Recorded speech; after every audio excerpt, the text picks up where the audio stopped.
Now let's talk about booster shots.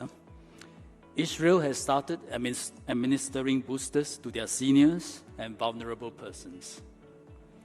UK, Germany, and France have announced that they will start in September. The US CDC has just recommended booster shots after 8 months from the second dose. We will very likely have to start a booster exercise. And these countries started vaccinations earlier than us, and we therefore now have the advantage of observing them and learning from their experiences. There are two key things we need to find out and learn from the other countries that have started it before they finalize their recommendations. What are these two things? The first is the incidence of adverse reactions. Would it be as low as the first and second dose, or higher? And if it's higher, what are the steps that we can take to mitigate or remove the risk? That's number one. Number two, should we go for the same vaccine or a different vaccine? And we call it a homologous or heterologous strategy. And there is scientific basis to suggest a heterologous strategy may confer stronger protection.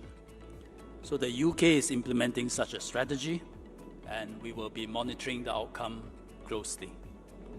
And in Singapore too, we have not a small group, quite a sizable group of people who took the first shot of mRNA, found out that they are allergic to it, and therefore complete their vaccinations using Sinovac. So we too, the EC19, will be closely monitoring their immune response.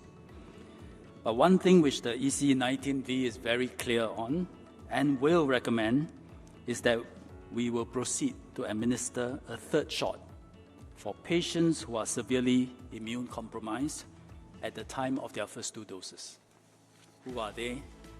Some examples are patients who are on cancer treatment, transplant patients, other patients on immunosuppressive therapy, and end-stage kidney disease patients on dialysis.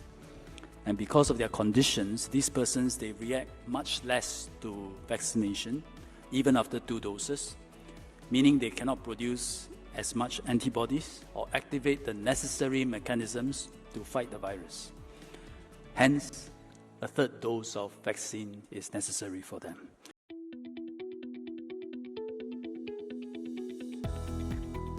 Our starting position is the assessment that we have from Ministry of Health, the risk-based categorization of the various countries and regions, and what would be the base setting of our border measures.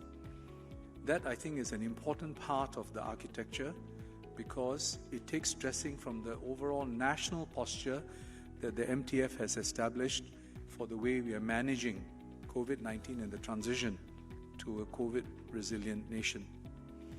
Secondly, for the specific initiatives we are undertaking, for instance, here today in the context of the vaccinated travel lanes for Germany and so on, we start with the selection of the country. As I said, the selection is based on an assessment, overall assessment of the risk and operational matters.